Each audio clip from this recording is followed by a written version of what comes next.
Courage, okay. One dictionary says, courage permits one to face extreme dangers and difficulties without fear. But read further.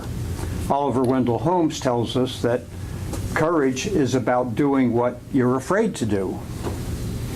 And in the words of John Wayne, courage is being scared to death and saddling up anyway. Nelson Mandela agreed. He said, I learned that courage was not the absence of fear, but the triumph over it. Courage is indeed the quality of mind or spirit that enables a person to face difficulty or danger or pain, but not without fear. Fear and courage go hand in hand. You can't have one without the other.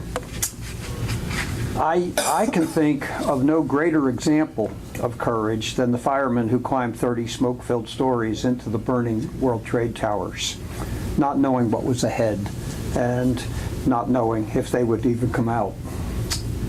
Or the young men who were spilled out of their boats to fight their way onto Omaha Beach on D-Day.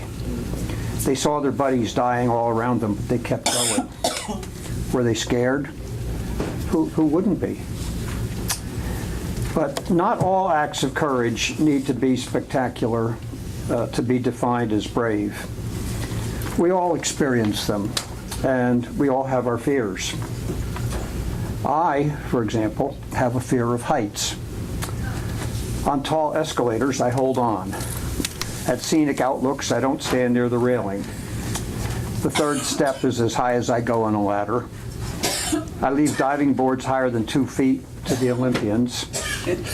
And I have to hire somebody to clean our gutters. But sometimes even I have a moment of bravery. Why? Well, because we live in fear of facing the consequences when we're not courageous. An example, I was 15 on vacation when my older brother wanted to teach me how to rappel on a rope down a 90-foot cliff. Well, to start, you hold on to the rope, step over the edge, lean out into space until you're lying flat in midair. Okay, then walk down the cliff with your feet as high as your head.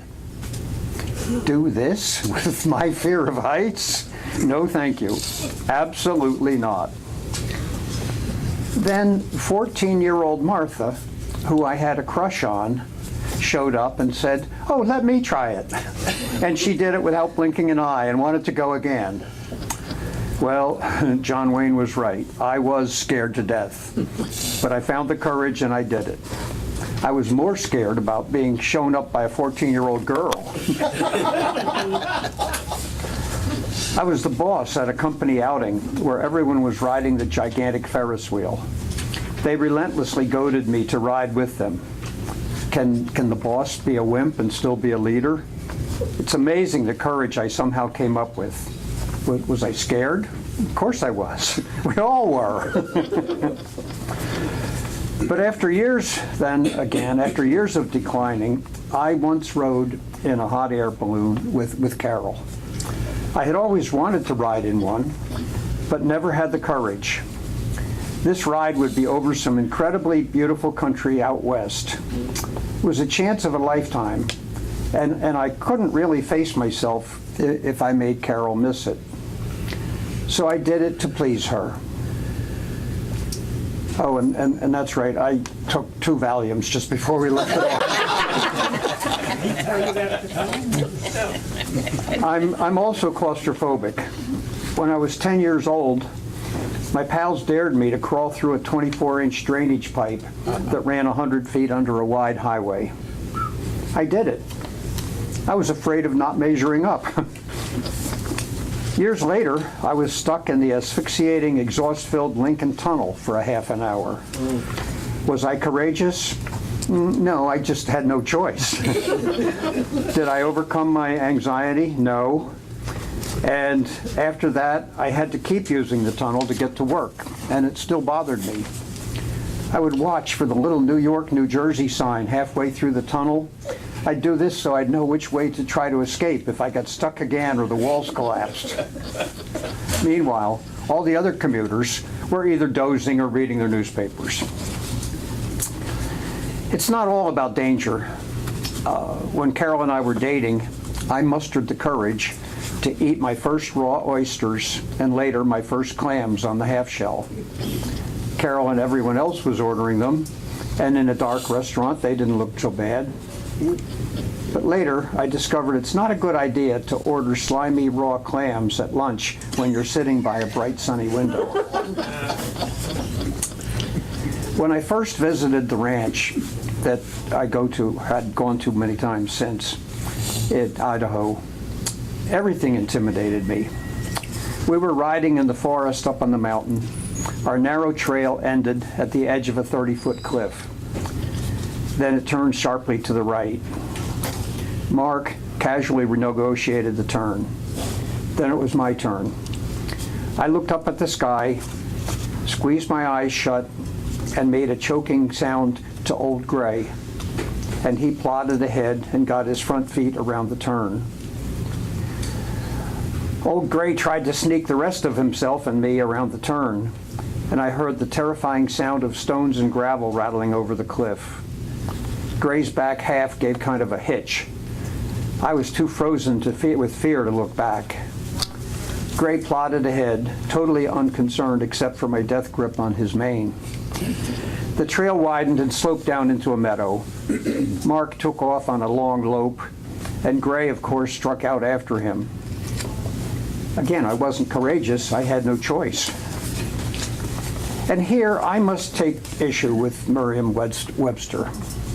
They define lope as an easy natural gait for a horse resembling a canter, an easy bounding gait capable of being sustained for a long time.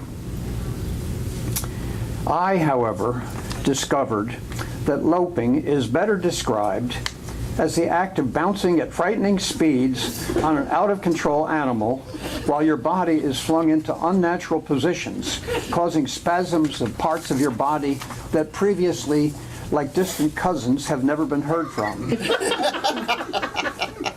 None too soon, the lope ended.